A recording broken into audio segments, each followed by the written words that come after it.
How would that answer be? It's a good answer. I don't know if she has the capability of giving an answer like Isn't that so sad? It is. It is sad. That the Democrats have all of these people in the country to choose from, and they can't find one person to give that answer.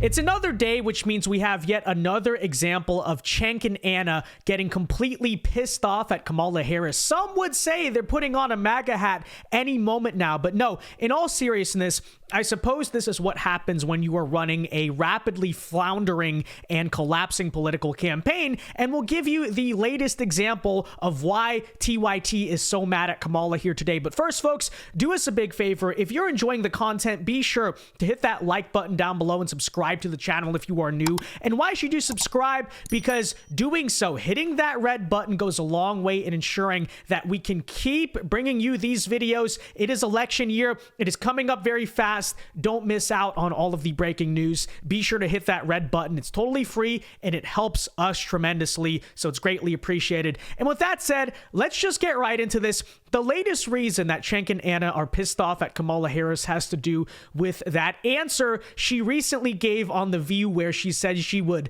not do anything differently from Joe Biden. Cenk and Anna are not happy about this. Let's find out why. Take a listen. Vision between now and November 5th. And this is something that we warned about. The one thing that Kamala Harris is polling well on is that she is seen as a change candidate. That is working to her favor. And so when she ties herself to Joe Biden and says, no, I would do nothing differently, well, that's not going to bode well for her, because she's signaling that it's going to be a continuation of this administration, which, whether you like it or not, does not have a great approval rating and could hurt her in the election. Yeah, look, anytime we try to warn them, they say, oh, you like Trump. No, we're trying to beat Trump. At least I am, okay? At least I am. I don't know. You know, your co-host, someone should find out what her ballot actually says on November. I'm just saying, okay? Jokes, like, we're kind of joking, but at the same time, I don't know. You know, who knows at this point where Anna really stands. But, you know, not here to speak on her behalf. It's just kind of interesting sometimes, isn't it? And if you want to beat him, saying, oh, I agree with a deeply unpopular president who none of you like and who's polling in the low 30s, they haven't polled him in a while. He might be in the upper 20s now. What? How does that help beat Trump? That's a really terrible answer. Yeah. So, and a lot of this is Joe Biden's fault, because there's internal stories about anytime Kamala Harris distances herself from Joe Biden, Joe and Jill Biden apparently get all animated, and they're like, how dare you? He's the most important person in the world. Who cares if you lose? Who cares if Donald Trump wins? I mean, when we were running, we were losing to him by 8 points. We had no chance of winning, and we didn't care as long as the glory of Joe Biden is appeased, right? And trumpeted. So now Kamala Harris, listening to these idiots, and remember, she adopted the Biden campaign team filled to the rim with utter morons who were getting annihilated by Donald Trump, who has about 3 brain cells in his head. I mean, you'd never be like, it's humiliating to lose to Donald Trump, and they're getting their asses handed to them again now, for God's sake. And these idiots thought, oh yeah, let's be kind to Biden and say we're with the incredibly unpopular incumbent. So they're so mad, and you love to see it. You really do. What did they expect, though? I mean, when they switched out Biden, like, did they not think this was going to happen? You thought he would just be totally cool about it? I don't know, but, you know, I'm glad to see that right before November 5th, which is very close now. Feels like it came up so fast. This is how they seem to feel, you know, the Democrats, the left, whether it's the progressive outlets like TYT or even the mainstream stuff like MSNBC, they may be panicking for different reasons, but that's the collective sentiment we're getting, right? Total panic. They're very scared. It's true. I'm going to ask you how you would have answered that question in just a minute, but let me just say, I understand that Kamala Harris is in a difficult spot when she is confronted with that kind of question, because it's not just that she used to serve in the Biden administration years ago and doesn't want to hurt his feelings. It's that she's the vice president of the Biden administration right now. Yeah, who cares? Okay, so how it's a great question. So because, guys, understand why it's a great question. It's easy to say that only one side of it, right? I'm not unaware that Kamala Harris has to seem like she's not too disloyal because that will make her less likable, right? And that might depress voter turnout in some small ways, even though the Democrats that love Biden are all going to vote and they're all going to vote for Kamala Harris. So you don't have to worry too much about that flank, but you still have to care about optics, et cetera, right? So the right way to answer that is, and look, I'm not saying be honest. If I was honest, I'd say I got nothing to do with that guy. Okay, I don't want anything to do with that guy at all. Here's my plans on how I'm going to fight for you. But I know she can't do that. So here's what I would do. I would say, look, Joe Biden has been a terrific president. Look at all these amazing things that we passed. Infrastructure bill. We're going to build bridges and roads all over the country. It's going to create millions of jobs. And we got internet to even rural areas. So I'm so proud that I worked with Joe Biden on these wonderful accomplishments that we had. Do we have some disagreements? Of course we do. We're two individual human beings.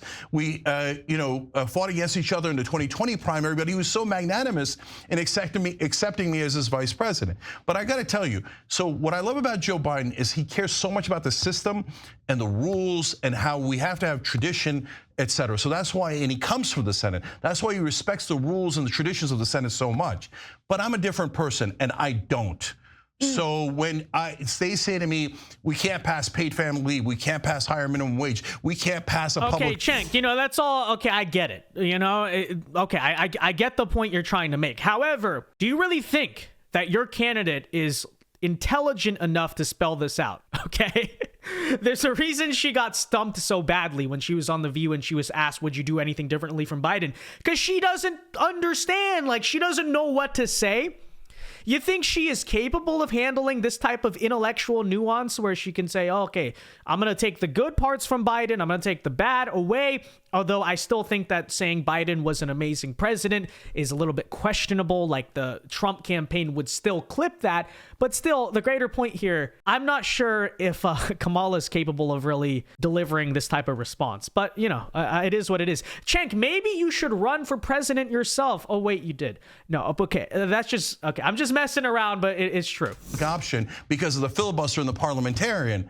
I respect Joe Biden's position and a lot of Democrats and Republicans' position on that. But my position is I don't care about the filibuster or the parliamentarian. I'm going to get this done. If you have a baby in this country, you're going to get 12 weeks off. There's no possible scenario where I let these corporations drive you back to work the day after you had a baby. It's not going to happen, and I don't give a goddamn about the parliamentarian or a filibuster. Voting rights, we're going to get that immediately, and I don't care if the parliamentarian thinks that people shouldn't have civil rights. We're going to get higher wages. You know why? Because it's got to keep up with inflation. They say, oh, the wages are causing the inflation. No, the wages are barely keeping up with inflation. I'm going to fight for the average man. How would that answer be?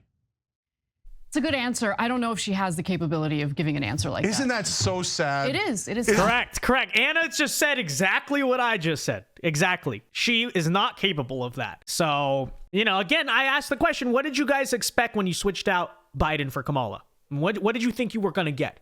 Okay. Oh, but we wanted someone different than Kamala. Fair enough. But Cenk at the same time was saying, oh, Kamala is a great candidate so far. She's doing a fantastic job. It's like, okay, well, you could have opposed that more vocally. But again, I go back to this idea. Do you really think, Biden wanted Kamala on purpose because he was trying to sabotage Obama and Pelosi and Schumer and all these characters who wanted a more electable candidate?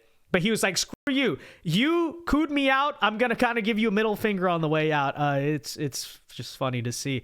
Look at Cenk. He must know, right? He knows he's in trouble in regards to this election. And look at his face. You can just tell. That the Democrats have all of these people in the country to choose from. And they can't find one person to give that answer. Okay, you say, I don't know if any of you thought, no, Cenk, that's not the right. I like Kamala's answer better. Okay, well, it doesn't matter what you like. What matters is what the general electorate thinks and how they feel about it. And she's slipping in the polls. And so, look, If you've been paying close attention, and if you watch this show, you definitely have been paying close attention. There was a pivot at some point in her campaign where she kind of moved off of the more, economic populist messaging and tried to center her campaign on attracting the disaffected Republicans. And so she starts talking about her Glock. She starts talking about cringe. How she loves capitalism and she wants to do something for the business community. And she made the mistake that she made on The View by tying her future agenda to that of Joe Biden's. And so what are we seeing in the polls? There's a new New York Times Siena College poll, and there is a bit of good news. Even though she said what she said on The View, it does appear that the majority of voters seem to think that she represents change. So let's take a look at that graphic. So it says, which candidate represents change more? 46% say that Kamala Harris does. 44% say that Donald Trump does. But just a note of caution, the results are within the margin of error. So Kamala Harris's lead is within the margin of error of 2.4 percentage points. But that right, and that poll is basically tied. 46-44, that's essentially tied. So what that means is, like, the Republicans see Trump as the change candidate. Kamala is seen as the change candidate among Democrats. I would look at that and say that that doesn't even really necessarily mean anything, But here's the stat that does show a significant difference. Check this out. 42% of respondents said that Trump's policies had helped them personally, compared to 22% who said the same about Biden's policies. That's a 20-point difference. That is significant, and that really means something, just saying. With 22% who said the same about Biden's policies. There you again, go. going back to what she said on The View, she needs to move off that messaging entirely, because if you look at the polling, it indicates that a far higher percentage of Americans felt that their lives were, better or benefited under Trump's policies versus Biden's policies. All right, one of our members on Twitch, Desperado, said, how's Harris's campaign going to bounce back from this? It's not over yet. Please tell me it's not over yet. No. And you heard there at the end, that's the current state that they're in. Well, maybe we can come back from this. Maybe it's not over yet. That's true. It's not over yet. This viewer, TYT, they're right about that. This is not over till Election Day. And that's precisely why Trump's campaign, Trump supporters, none of us can be complacent. That is absolutely true. However, it does tell you a lot about the panicked and desperate state of their campaign if this is how they are now talking, okay? And I would argue what you have witnessed this entire time is like the inevitable life cycle of a Kamala Harris candidacy. This is exactly what you saw back in 2020, which is she starts off very strong because she's like a Democrat icon on paper in some ways, She's from the Bay Area. She's a diverse Black Indian woman, and she's kind of accomplished in politics, sort of. I mean, by the standards, I guess, you could sort of say that, like, okay, I get it. But what always inevitably happens is once the vibes, once the joy, once the hype around her campaign wears off, she actually has to speak. People actually learn about who she is, and there's a reason why she dropped out like before the Iowa caucus back in 2020 when she started off as a very strong contender, because she's just not very good at this, right? And much like 2020, she did the same exact thing where she struggled to define herself because she's a chameleon, right? She doesn't really believe anything. So she said, okay, first off, I'm going to run as just the new fresh face of the Democrats. And then she tried to be as progressive as possible. She tried to basically out-woke Bernie Sanders. That didn't work. She was flip-flopping on everything. Next thing you know, she's out of the race completely. She had that one moment against Biden, and then it just went downhill from there. Tulsi Gabbard kind of put the punctuation mark on it, but really the cracks in the foundation of Kamala 2020 were there to begin with. I would argue, in many ways, you're watching that same exact cycle right now, right? She starts off, whoa, change candidate, but someone other than Biden. Wow, this is so amazing. Joy, vibes. Look at her. She's so strong and powerful. Okay, so what does she actually believe? For the first month, it was nobody knows. And then she defined it, and she was going with some more, some would call it socialist, some would call it populist, whatever, economic policies. But that was poorly received by the business community, as well as a lot of the Democrat donor base, the consultants, etc. So she abandoned that. She abandoned the whole, like, Bernie Sanders 2016 LARP to go now. Her campaign is about, I don't know, appealing to neocons or something. Oh, look, I have Dick Cheney out there, Mark Cuban, I'm a capitalist now. Like, and by the way, again, she just does herself no favors when she opens her mouth to speak. This is exactly what happened on The View. This is exactly what happened in many different interviews. And that leads us all to the point where this is the facial expression of Cenk Uygur. Total desperation. Just hoping for a miracle because they know it is not looking good for them. But with that said, as I will reiterate, do not get complacent, okay? The only way we can ensure that all these videos laughing about this are not in vain, or we don't look very stupid on November 6th or whenever the election results are announced, is early voting is open right now in most places, okay? Go vote. Make a plan. Whether it's early in person on election day, absentee if you have to. Just make sure your ballot gets in there for Donald Trump. With that said, ladies and gentlemen, let me know your thoughts on all of this in the comment section down below. Be sure to leave a like on this video, subscribe if you are new, and until next time, God bless and peace.